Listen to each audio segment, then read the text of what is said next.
అబ్బా ఏమి స్మెల్ రా. ఎంతైనా కొత్త పుస్తకాలే భలే వాసన వస్తాయి. దుబాయ్ సెంట్ కూడా ఈ వాసన ముందు జుజుబియే. ఏంట్రా పుస్తకాన్ని అలా చదవకుండా కుక్కల వాసన చూస్తున్నావు? కిక్కు కోసం అండి. ఆహా, అదే కిక్ నేను ఇచ్చానంటే ఇల్లు బొక్కబోరలో పడతావు. అయినా నీ కొత్త పుస్తకాలు నేను కొనిచ్చింది ఇలా వాసన చూడడానికి కాదు, తెరిచి చదవడానికి. మాకు తెలుసులేండి. ఏం తెలుసురా నీకు? నువ్వు అంతలా ముక్కు మూతి పెట్టి వాసన చూస్తున్నావు కదా, అసలు బుక్కు నుంచి ఆ స్మెల్ రావడానికి గల కారణం ఏంటో నీకు తెలుసా? ఎంతకీ మీకు తెలుసా? సమాధానం చెప్పరా అంటే ఎదురు సమాధానాలు చెప్తావేట్రా? నాకు తెలుసు కాబట్టే కదా నిన్ను అడిగింది. మరి మీకు తెలిస్తే ఇంకెందుకంటే అడగడం, మీరే చెప్పండి. సరే చెప్తా, జాగ్రత్తగా విను.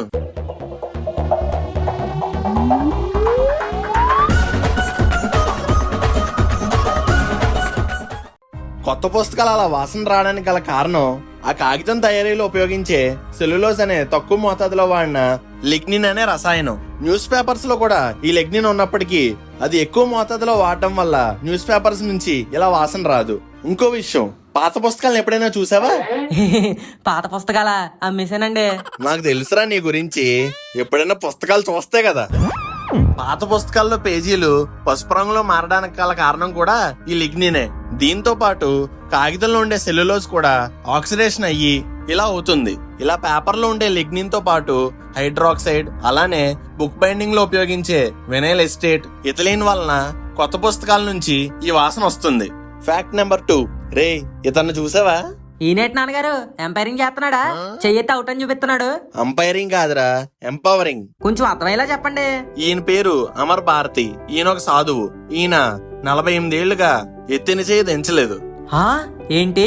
అవును, నువ్వు విన్నది కరెక్టే. ఎప్పుడో 1973లో ఎత్తిన చెయ్యిని ఇప్పటి వరకు ఒక్కసారి కూడా కిందకి దించలేదు. ఎందుకు నాన్నగారు? ప్రపంచమంతా సుఖశాంతులతో ఉండాలని పరమశివుడిని మొక్కుకొని ఇలా చెయ్యి దించుకొని ఉండిపోయారు అమర్ భారతి. ఇలా చేయడం వల్ల స్టార్టింగ్ లో బ్లడ్ సర్క్యులేషన్ కి ఇబ్బంది వచ్చి మాటిమాటికి చెయ్యంతా తిమ్ముర్లు కూడా వచ్చేవంట. అయితే తన పట్టుదల సంకల్పంతో అలానే ఎత్తిన చేయి దించకుండా ఉంచేశారు. రాను రాను ఆయనకి అలా అలవాటు అయిపోయింది. అన్నట్టు చెప్పడం మర్చిపోయాను, ఈయన సాధు అవ్వక ముందు ఒక బ్యాంక్ ఎంప్లాయ్ అంట. అమ్మో, మన క్లాస్ రూమ్ లో కొంతసేపు చెయ్యెత్తి నిలబడమంటేనే గిలగిల్లాడిపోతాం. ఇన్నేళ్ళగా ఈయన ఎలా ఉన్నాడంటే గ్రేటే. Fact number 3.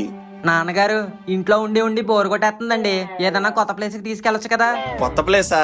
అయితే K2 141b అనే ప్లానెట్ ఉంది, అక్కడికి వెళ్దాం ఏంటి? K2 141bయా? ఇదేదో రోల్ నెంబర్ లో ఉంది. అయినా పర్లేదు, కొత్త ప్లానెట్ అంటున్నారు కదా, ఓసారి వెళ్ళి చూసి వచ్చేద్దాం. ఆహా, చాలా ఆశలు ఉన్నాయరా నీకు. ఆ ప్లానెట్ మీదకి వెళ్ళడమే గాని మళ్ళీ తిరిగి రావడం అంటూ ఉండదు. ఎందుకు నాన్నగారు? ఆ గ్రహం మీద టెంపరేచర్ 2760 సెల్సియస్ ఉంటదంట. ఏంటి, 2760 డిగ్రీలా? అవునరా, మనం ఆ గ్రహానికి 1000 కిలోమీటర్ల దూరంగా ఉన్నా సరే మూకిట్లో పకోడీలా ఎగిపోతాం. అందుకే దీన్ని హెల్ ప్లానెట్ అని కూడా అంటారు, అంటే నరకం లాంటి గ్రహం అని. ఈ గ్రహం భూమికి 200 లైట్ ఇయర్స్ దూరంలో ఉంది. ఇక్కడ డైలీ 3000 మైళ్ళ వేగంతో వేడిగాలులు వీస్తూ ఉంటాయి. సైజులో ఇది మన భూమి కంటే 5 రెట్లు పెద్దది. మన భూమి మీద నదులు, సరస్సులు, సముద్రాలు ఉన్నట్టుగానే ఆ గ్రహం మీద కూడా ఉంటాయంట. కానీ అవన్నీ లావాతో ప్రవహిస్తాయట. 2018లో కెప్లర్ స్పేస్ టెలిస్కోప్ ద్వారా ఈ గ్రహం ఒకటి ఉందని కనుక్కున్నారు. కంప్యూటర్ సిమ్యులేషన్ టెక్నాలజీని ఉపయోగించి దీని మీద ఉన్న వాతావరణాన్ని అంచనా వేశారు శాస్త్రవేత్తలు. Fact number 4.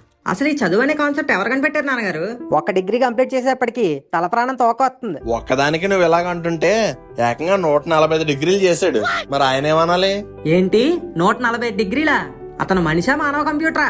ఓవర్ యాక్షన్ చేయకు, ఆయన మనిషే. అతని పేరు ప్రొఫెసర్ విఎన్ పార్థిబన్. ఇదిగో ఈ ఫోటో చూడు. ఏంటండి ఇవన్నీ ఆయన చేసిన డిగ్రీలా? 8 మాస్టర్ ఆఫ్ లా డిగ్రీలు, 10 మాస్టర్ ఆఫ్ ఆర్ట్స్ డిగ్రీలు, మళ్ళా 8 మాస్టర్ ఆఫ్ కామర్స్ డిగ్రీలు, 3 మాస్టర్ ఆఫ్ సైన్స్ లు, 12 రీసెర్చ్ డిగ్రీలు. అమ్మ బాబాయ్, ఎంఫిల్, 9 MBAలు. నేను ఇంకా కౌంట్ చేయలేను బాబాయ్. లెక్క పెట్టడానికే నాకు ఓపిక సరిపోవట్లేదు. ఇన్ని చేయడానికి ఈయనకి ఎక్కడి నుంచి వచ్చిందండి అంత ఓపిక? ప్రేమతో. అవును, ఆయన ఇన్ని డిగ్రీలు చేయడానికి తన తల మీద ఉన్న ప్రేమ కూడా ఒక కారణమే. మనం ఇన్ని డిగ్రీలు అనుకుంటున్నాం, కానీ అసలు ఒక పట్టా కూడా పట్టుకోక ముందు ఈయన చాలా కష్టాలు పడ్డారు. ఒకవైపు డబ్బు లేకపోయినా చదవటానికి ఎన్ని ఆటంకాలు వచ్చినా చిన్న చిన్న పనులు చేసుకుంటూ తన తల్లి అండతో అతని ఫస్ట్ డిగ్రీ సాధించారు. ఆ డిగ్రీని తీసుకుంటున్నప్పుడు అతని తల్లి మొహంలో చూసిన చిరునవ్వుని అలాగే ఉంచాలని ఇలా 36 ఏళ్లుగా చదువుతూనే ఉన్నారు. డిగ్రీల మీద డిగ్రీలు చేస్తూనే ఉన్నారు. ఇంతకీ ఏం నేటిది ఎక్కడ నాన్నగారు? ఈయన పుట్టింది చెన్నైలోరా. ఈయన గురించి ఇంకొన్ని ఇంట్రెస్టింగ్ ఫ్యాక్ట్స్ చెప్తాను, విను. పార్థిబన్ గారు ఇన్ని డిగ్రీలు చేస్తున్నారని అనుకుంటున్నావా? కానీ వాటి వల్ల ఈయన ఎన్నో గుర్తుపెట్టుకోలేకపోతున్నారంట తెలుసా? అదేంటి? బహుశా ఆయన స్టోరేజ్ ఫుల్ అయిపోవడం వల్లేమో తెలిసిన వాళ్ళ మొహాలు కూడా ఈయన గుర్తుపెట్టుకోలేకపోతున్నారంట. అలానే అప్పుడప్పుడు తనకు తెలిసిన దారులు కూడా మర్చిపోతూ ఉంటారంట. మనం తక్కువ చదవడం వల్ల బాగానే మంచిదైంది, లేకపోతే మన నాన్నగారి ఫేస్ కూడా మర్చిపోతామేమో. ఏడ్సేవలే యాదవ్ అని. పార్థిబన్ గారి స్ఫూర్తితో ఆయన భార్య కూడా 9 డిగ్రీలు చేశారంట. నాన్నగారు నాకు డౌట్. మరి ఇంకెందుకు లేటు, అడుగు.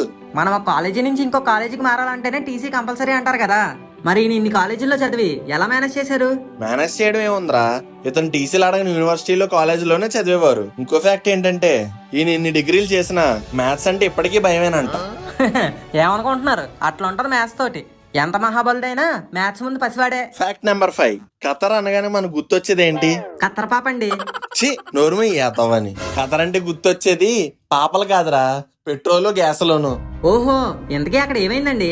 ఇక నుంచి ఖతర్ అంటే గుర్తొచ్చేది పెట్రోలు గ్యాస్లో కాదు, పెరల్ ఐలాండ్. పెరల్ ఐలాండా?